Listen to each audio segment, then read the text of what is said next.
The exercise of the week is a lateral box step down. Lateral means to the side, and then step down. We're doing this from the top down. So I'm not standing up onto the box. I'm going to start on the box and step down. For setup, I'm going to show you the baseline version of this exercise, and then we'll talk about ways that you can make it easier so that you can progress through the exercise, or if it's something that already feels easy for you, how you go about loading the exercise or changing the setup to make it harder. I have a stack of boxes here. The stack of boxes for you is going to depend on both your hip mobility, your ability to sit down into your hip, and of course your leg strength, and then how well you're able to stabilize on one leg. So as I mentioned, you're going to start on the box. Maybe you have a bigger box than I do, but generally I'll have people set up so that both feet can start by being on the box so that you don't feel like you're teetering on the edge. So both feet are on the box. All I'm going to do for this exercise is I'm going to slowly and under control lower myself so that my outside foot can touch the ground, and then I'm going to drive up through my stance leg to come back up. So I'm going to slowly and under control drive down. I like to have people tap their heel, and as soon as they do that, I'm going to drive through my foot to stand back up to the top. Squat down, off to the side, stand up. As I'm going down, my knee here is going to track over my center toe, and the reaching out helps me balance because my weight is shifting back toward in my hip, and so I'm balancing myself by reaching out, and then I stand back up. And then to do the other side, I could just flip around on the box, same thing, set up with both feet on the box, tap my heel, come up.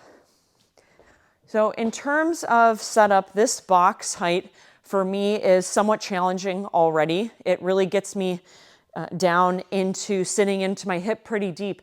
If I wanted less of a challenge, meaning maybe I'm up here and I notice that as I'm going down, I get to a certain point and I kind of then just fall down because I don't have control of that range of motion. So I'm trying, I come here, I fall down, and I'm having to jump back up to the box. That means that the box is too high for this exercise. So what I can do is I can take off a box, change the height until I get to a range of motion that I have complete control over all the way to the ground and then all the way back up to the box. And then the opposite is true. If I want to make it harder, I'm going to elevate or have a higher box because that's going to force me to demonstrate control into a deeper range of motion in my hip. So I'm going to come down. Now I have to sit much deeper here under control and then drive up. So you can regress and progress the exercise just based on the height of the box. That would be the first way I would do it. Then we can talk about loading the exercise. Normally, when we start loading, we'll have people start doing a press out with a plate or a sandbell. This is a 10-pound plate. Same movement pattern, everything looks the same, except now instead of reaching out, I'm going to press the plate out as I come out and then pull it back in. So now I'm loading the movement a little bit, but I'm still offering myself that counterbalance by pressing the plate out. So it helps me balance on the box. From there, you can also load it in a goblet position, whether it's with a kettlebell or a dumbbell. So I hold it up high in my chest. This position in and of itself forces my core to work. I'm going to come down, same thing, tap my knee and come up. So now I'm not pressing anything out, I'm holding it at my chest. You could also do a front rack position with the kettlebell, either on the same side as your stance leg, or you can do it on what's called contralaterally on the opposite side.